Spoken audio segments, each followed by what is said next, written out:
Hello everyone, this is AK with AK's Garage. Today, Mercedes.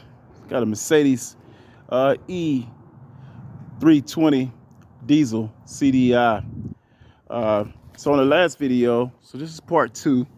Last video, I was stating that we was having an issue where the computer couldn't see the alternator. Okay, so I went through, I checked everything, the SAM module. I also pulled the SAM module and cleaned it. Had a little corrosion on it, but not too bad. Cleaned that. I also checked the engine control module, made sure that it wasn't nothing wrong with the inside of that. Wasn't nothing wrong. So I had continuity from the alternator all the way up to the box on both wires. One going to the engine control module and go to the SAM module. But it kept saying pin 61, that the car could not see pin 61, which is the alternator, right? So I came down to the conclusion that maybe the alternator that I stuck on, that I put on from O'Reilly's, I figured that alternator wasn't no good. So I took that alternator back off.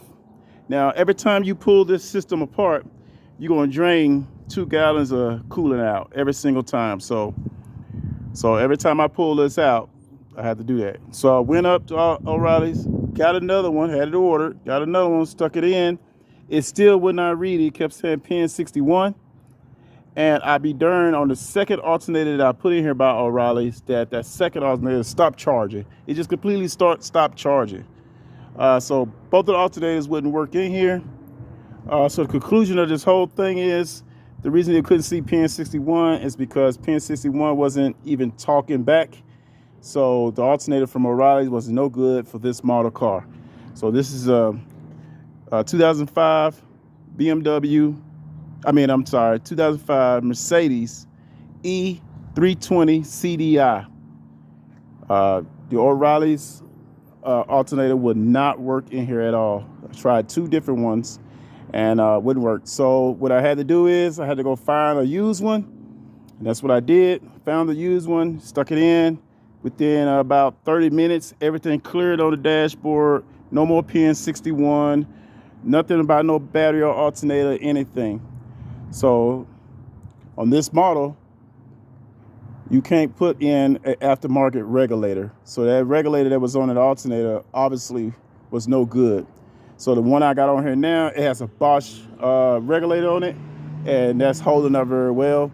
So in conclusion of this whole job is don't put an aftermarket alternator on this model. Don't do it.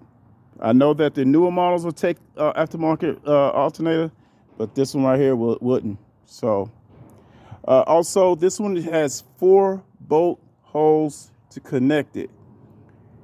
On this whole thing, I was trying to get this alternator. Everybody's trying to give me an E320 gasoline motor alternator. It is not the right one. It has to be the diesel CDI, which is a 4-bolt connection. Okay. But anyway, this is done. This is AK with AK's Garage, and we have another one solved.